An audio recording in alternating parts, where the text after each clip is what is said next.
जय गलिंग जी की साहब, मैं गजेंद्र सिंह चुकीखेड़ा एक बार फिर आपका मेवाड़ी पगड़ी चैनल पर हार्दिक स्वागत करता हूं।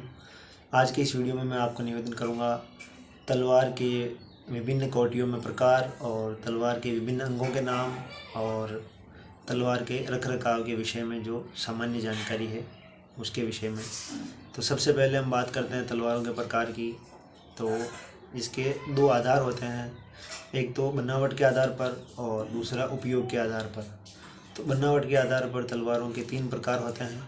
पहला, जिसको हम सामान्य रूप से जानते हैं कि तलवार 40 अंगुल से ज़्यादा लंबाई की जो भी खड़ग होती है उसको हम तलवार कहते हैं, और 40 अंगुल से जो छोटी होती है उसको हम तेगा कहते हैं, जो कि छोटा होता है। और इसी का जो तलवार का बनावट के आधार पर तीसरा रूप है वो होता है खांडा। जैसे मैं आपको निवेदन करता हूँ, ये इस प्रकार से ये जो है एकदम ऐसे स्ट्रेट होता है, इसमें यहाँ पर बेंड नहीं होता। इसको हम खांडा या फिर दूधारी भी कहते हैं। तो ये हो गए आपके बनावट के आधार पर तीनों प्रकार। और जो दूसरा जो आधार है वो है उपयोग के आधार पर। तो उपयोग के आधार पर तलवारें 3 प्रकार की होती है। पहला, जो कि राजपूत या राजे महाराजे ठाकर ठीमर समारोह पर लेकर जाते हैं वो, और दूसरी जिससे कि देवी देवताओं को बलि देने के काम में लाया जाता है वो, और तीसरी जिसे कि सूरमा युद्ध पर लेकर जाते हैं। ये तीनों तलवारों के प्रकार उपयोग के आधार पर हो गए। और अब बात करें हम इसके विभिन्न अंगों के बारे में, तो अंगों के बारे में मैं आपको निवेदन करता हूँ। ये जो आप इसकी पीछे जो नोक देख रहे हैं इसको मोगरी कहते हैं, और इससे ठीक आगे ये कांगड़ी कहलाती है। कांगड़ी से आगे ये जो आप इसका चक्कर देख रहे हैं व्हील, इस व्हील को हम फला कहते हैं। और फला के आगे ये जो आप हिस्सा देख रहे हैं अंदर की ओर, ये वाला, इसको हम नथनी कहते हैं। और नथनी से आगे ये दोनों जो आप इस तरीके से सिंगाड़े के आकार में खूंटी देख रहे हैं इसको शंख कहते हैं।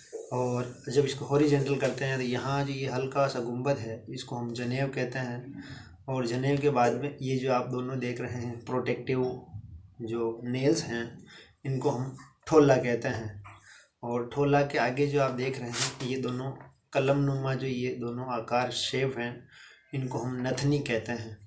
तो ये तो आपने जाना ये जो इस तलवार का पीछे का जो मूठ है पूरा ये वाला, इस मूठ के अंगों के नाम। और अब हम जानते हैं तलवार के जो भीतरी जो संरचना है उसके अंगों के नाम। तो देखते हैं,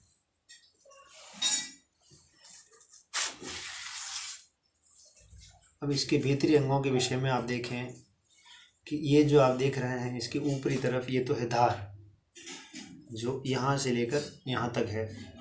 और जो अगला जो इसका हिस्सा है ये वाला, इस तरफ का जो शिरा है इसको हम यहाँ तक पेटा कहते हैं। यहाँ से यहाँ तक का जो ये हिस्सा है इसको पेटा कहते हैं।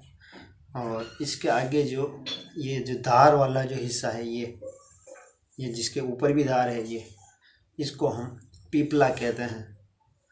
और पीपला के आगे जो ये जो हिस्सा है ये बीच का, इसको हम नल कहते हैं। और नल के आगे जो ये सबसे आगे जिसका ये शिरा अगले जो इसका अनी है या नोक है इसको हम चूक कहते हैं।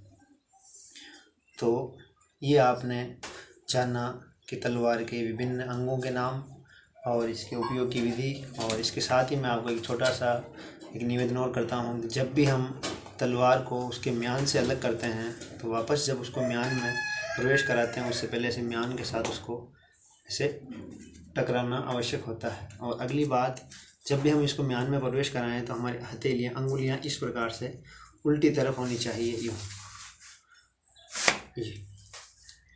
तो आज आपने जाना तलवार के प्रकार और इसके अंगों के नाम। तो आपको ये वीडियो कैसा लगा आप मुझे कमेंट करके फरमा सकते हैं। तब तक के लिए जय क्लिंग जीरी, खमा गणी।